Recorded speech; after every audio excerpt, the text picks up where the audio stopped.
how do we continue to serve because they are no longer here to serve for themselves? The topic of today is what you do is who you are. What they did is not who they were, is who they are. Yeah. Because they're still with us today. Yeah. That's why we have Memorial Day weekend.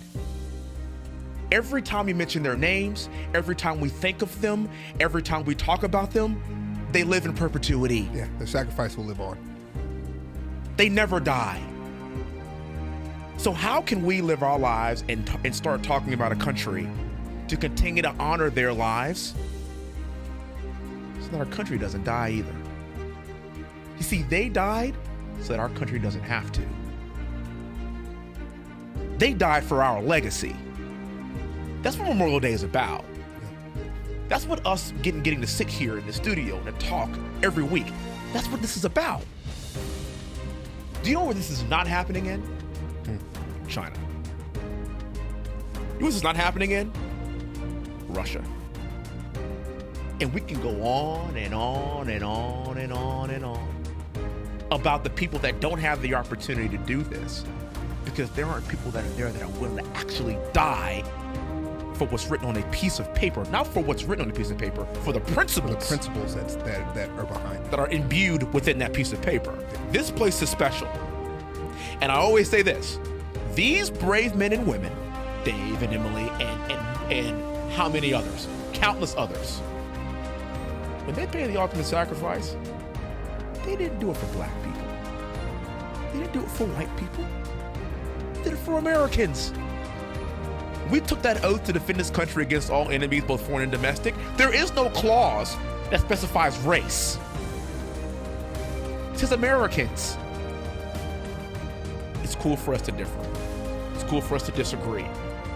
We're not supposed to. We're not supposed to agree on everything, by the way.